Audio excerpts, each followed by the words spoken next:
introduce everybody to Jazz Cat. This is Jazzy. Boy, he's having a fit. But he is the baby that's been with me since my surgery last summer. And that's my baby. And boy, he's not feeling very good today. And hello. This is Peggy Mercer, and this is my YouTube channel, Writing for Love and Maybe Money. And I promise, I am working up the poetry video, which will be in just a few days now, because I have a new book of American coming out, and I'm really excited about that. I'm just tremendously excited about that. We're working on a really fabulous cover for that book, and I have mentioned to you what the name of it is, and I will mention it again in a minute. I've been out there working, so I'm not even really dressed for doing a video this morning. I apologize. Forgive me. I think I clicked on the live button. Welcome to a live podcast. Let me know what you think about what all I'm going to say. How many of you folks write poetry and you love poetry? I've been reading some fabulous poetry lately, and then I come across some poetry that people have written that's just horrible stuff. It's just these political rants that nobody wants to listen to, and these people can't even give their books away. And so I'm really led to do some really great teaching on how to write great poetry. You know, people say, oh, I'm a great American poet. Well, have you ever had a bestseller? Well, ask yourself this: have you ever sold a book and gotten paid what we call an advance? Well, think about it like this: has anybody ever paid you for a copy of your book? Do people get it and when you walk off, throw it in the garbage can? Well, you have to ask yourself these questions. You have to ask yourself, why do I want to write? My next video is going to go into this, and I can see people jumping in here. Now, I just tell you what, I love you people that get this podcast, and I see one saying, I hope you have a great day. Hello, are you all poet? Let me know if you write poetry, because I'm going to tell you something. I wrote poetry as a young girl, of course.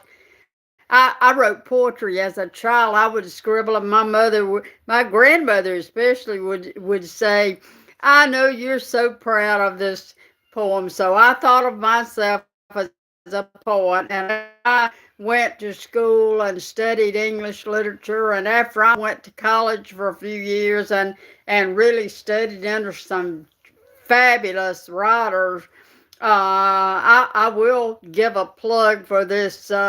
There is a writers' conference here in South Georgia held every year at Epworth by the Sea. This is where people say, well, I don't have to go to a writers' conference because I'm a teacher and I know all about it. Teachers are the worst to know how to write. And I will say that I do know some good friends of mine who write some fabulous prose. And Jennifer Nettles' mother is one of them. Her name is Carla Sue. And Carla Sue writes some beautiful prose. And forgive me, she was a teacher and is a retired teacher, married to a retired teacher. And I can always tell you she writes some beautiful prose.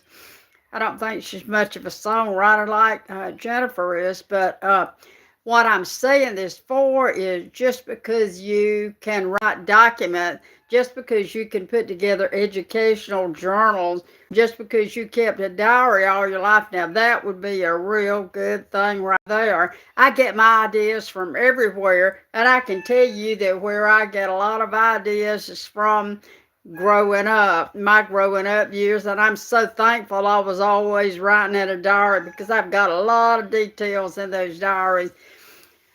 So what I want to do is I want to help you get a book of your poetry published by a legitimate publisher. Now I've had what's called traditional legitimate publishers all my life, and they've paid me since I've made good money with my writing over the years with New York publishers and publishers. I've been published in Florida by a few and all over the place. And I thank the Lord for that. But my writing that was good enough to be published, and I still do have my New York literary agent, and we are working on stuff right now that's fun. That's going to be a lot of fun, and I believe we're going to get some really good publishers for that.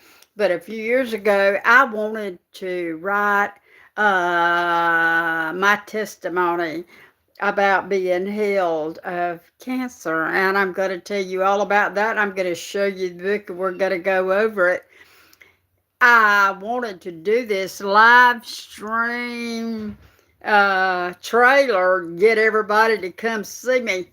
And let me tell you that I have edited some really good books over the last few years, and I know that there are some really quite well-known editors that during their retirement years they are still doing editing out there, and they charge quite a bit of money. A few thousand is nothing. I have worked with a girl that appears frequently on the Fox Business Channel, and I worked with her on her book, and I'll show that book to you maybe on my next live podcast. And so I've worked with some really good people writing really good stuff, and they've had really good #1 bestsellers out of it too. And it wasn't really me, it was really me. So here's what we've got to think about. We've got to think about our writing and how we're going to get our writing to the point that it can be published by traditional publishers. I love it when young people come to me and say, I want to be a writer, because boy howdy, I've got some good advice for you kids and you young writers out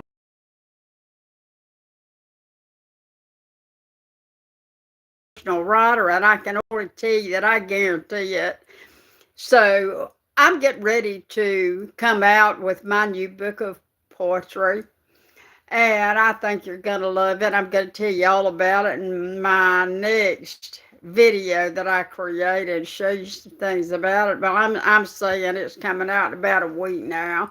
I am my own publisher, and as I went through the years, not knocking the big publishers, thinking about some of my books, such as this great book here that was published by handprint. I then went on over to San Diego and to Chronicle Books. And I will tell you, when I got to thinking, this is my daddy right there, I got to thinking about some of these books. This little book here took me all over Texas, and we just had a ball with this book right here.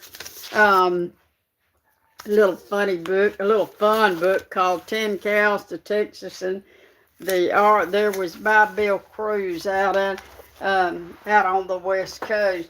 And I can tell you that I myself have been done really well with my writing. I'm not Danielle Steele, except in my mind I'm Danielle Steele, but I've had lunch with Heather Graham, and I can tell you one thing.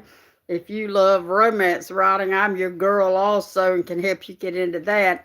I am here to help you people with your writing, and since most of us do write poetry, I think next video is really going to help you, because I'm going to share with you some things about writing poetry that I don't think any of you have ever thought of.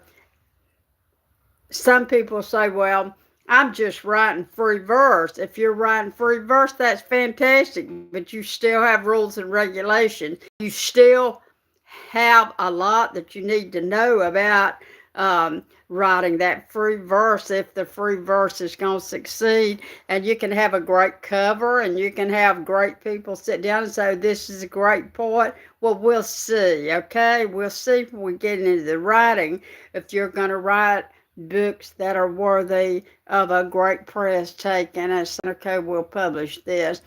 I'm a senior citizen, so I have learned all about publishing on Amazon. I can't tell you how much I love and appreciate Amazon. I know there's a lot of different sites you go to. You get sit right here and do Amazon for the rest of my life. I do want to talk to you for just 1 minute here, and then I'm going to hop right off. But I do want to mention to you that I am following this Nancy Guthrie case on TV, and I'm watching that day and night. I don't see any movement. It just blows my mind that they still don't know who drug her out of that house or whatever, however they got her out. And we go totally back to my feeling that this whole thing is staged and it was a big hoax. And I can already tell you that the people that did come out and take her out of there probably took what was left of her either out in the desert or took her to in the desert. And, I think she probably went out and chased the moon because she's probably pretty sick of being caretaken and pain. Pain to me was what might have driven her to do this, and she might have got her whole family to help her. I may be wrong about that, and I'm seeing what you people think about that. I also think if I am a little bit wrong about that, and it was done by someone she knew, and she knew very well, and all of this was a family feud. And I said, they keep saying, oh, what an ideal family that was, and they all got along, and they all had pizza parties and played bingo every Saturday night or something like that. You know what? Nobody always gets along. And down here in the South, I don't know about where you live, but I can tell you one thing. Down here in the South, we have all these knockdown drag-outs, and our families fight like crazy. And sometimes they shoot one another. Sometimes they push each other in the river. And I'm not saying all that to be funny. That's how life is. Life is always going to have a twist to it. Every plot that we write has a twist to it, and people, the readers, which is what we want, the readers always say, oh my goodness, look at this, I can't believe this happened. So you can't believe that life plays out sometimes like it does, but it does. I do know that in Arizona, talking about this Nancy case, I do know that she has just become such a lovely person in the eyes of all of us older people and all of us younger people. And we just keep praying that what we think happened maybe didn't happen. And she's aren't just going to appear and say, ha ha ha ha ha ha, I'm back. And I don't think that's going to happen. And we all have enough sense to know that something bad happened or there would have been all this blood out there. It is interesting to me how they scooped up this blood and found out that it was her blood, but they also scooped up other DNA and they can't seem to figure out whose that DNA is. And it looks to me like some answers would be forthcoming. And I went to Mexico, and here we go. And those of us that watch this, those that are watching this case have their own feelings. Now, I do know that in Arizona they have the death penalty. I do think that the people that took her out of there, I think that they carried her out of there. And the reason I say that is because so much more is known about the pacemaker now. She had a feature on that pacemaker that would translate the pattern of movement, and it showed that she was being carried out of there. So, and like I said from the very beginning, I think she was given an injection, and the pacemaker showed her heart in a resting beat or arresting period. It was a resting period of no excitement and so on and so forth that is connected to a sedation being given. So that was news to me, but it was something I had thought from the very beginning. And some of you said it was also something you thought. I think they gave her a sedation and got her up and took her out of there, probably possibly put on a house coat because they were going to carry her in a car if she uh, died on the way out there, then they carried her out and probably a body bag, and or they carried her real low and the blood dropped on the floor. So there's all kind of things that could have happened. As we go back to did wonderful and a hallelujah time if she was still alive. I think that it goes back to what I said at the very beginning. I think she's just tired of everything, and especially her pain. And I think she looked at that moon one night and said, I'm going to see the moon tonight. And she got her family to help her and to keep the daughter and the son, all these people from maybe having to test drive old Sparky someday. I think this hoax was born to say somebody kidnapped her and she didn't just do this on her own. You know, you can't really cavork in anybody this day and time and get away with it. It's against the law. You can't even harm yourself. They'll come get me and put me in the hospital if I do. So nobody has got the right to harm himself or herself. So you see how this thing worked. And it could have been that way. It also could have been that somebody mad at her and decided to get some revenge or some retribution. I guarantee you it was not a stranger. I guarantee you she is probably not alive right now. I guarantee you the people that did this are scared to death of that Arizona death penalty. Now, I'll let you know if anything else comes up. I watch a young man with the silver hair. He is such a journalist. He just keeps on digging. And we just love this little young guy. Brian Anton is his name. I love all the girls, Cece and Ashley Banfield and all those girls who were former FBI agents. They have so much knowledge, and it just amazing me as a former journalist. There are some people that I would have contacted if I was still a hot shot, which I want video in about 2 or 3 days. I'm going to work on it over the weekend. I'll have it up, I hope, by Sunday morning. And it is going to be some stuff that will help you with your writing. I want to tell y'all, I appreciate you jumping in here. I know I have a friend who has a birthday today, and she's probably watching it. Her name is Jennifer Flynn, and she, I feel, is going to make a great writer someday. Right now, she works in insurance law. Jennifer, happy birthday. I appreciate you and everything you've ever done to input and inspire me. Thank you so much, and happy birthday, young lady. Happy birthday to everybody that's got a birthday. I love you all. I'm a dedicated Christian.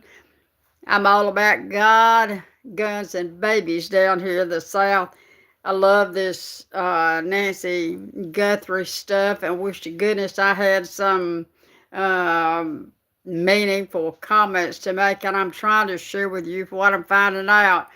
The video will be up in 2 days. My new book is coming out shortly, and I appreciate it so much. The book I wrote about my cancer journey is called What God Told Me, and it's on Amazon now. It was on 5 different bestseller lists. Remember now, what I'm going to tell you in 2 days is going to help you with your writing. You don't want to just write. Sometimes people do just write and they get their books. That's fine. It's very,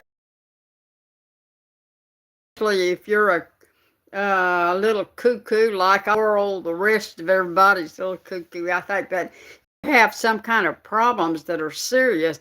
The best therapy in the world is writing, so keep writing. Please don't give up your writing because I'm telling you, you're using too cotton picking many adverbs, and all those adverbs and adjectives maybe you're just hog tying your writing so that it turns out to be flop stuff, and you don't want that to happen. If my poetry and my prose and my writing and my poetry books a lot of times are prose and poetry, and if I inspire anyone, then I've got to do great writing. I can't do mediocre writing. I'm not happy with mediocre writing. I don't want to do that. I want my cats to be fed, taken care of. I've got way too many cats. If you would like some cats, just contact me. I may allow you to come pay $500,000 to grab one. But anyway, I'll be back on in 2 days. This is Peggy Mercer's YouTube channel. I'm Peggy Mercer. I'm the gal, okay? And I will talk to you folks in 2 days. Thank you so much. Thank everybody for joining me. Thank you. Are you talking? This is so good. And I will talk to you in a couple of days. And let me just turn this thing off if I'm able to do that. So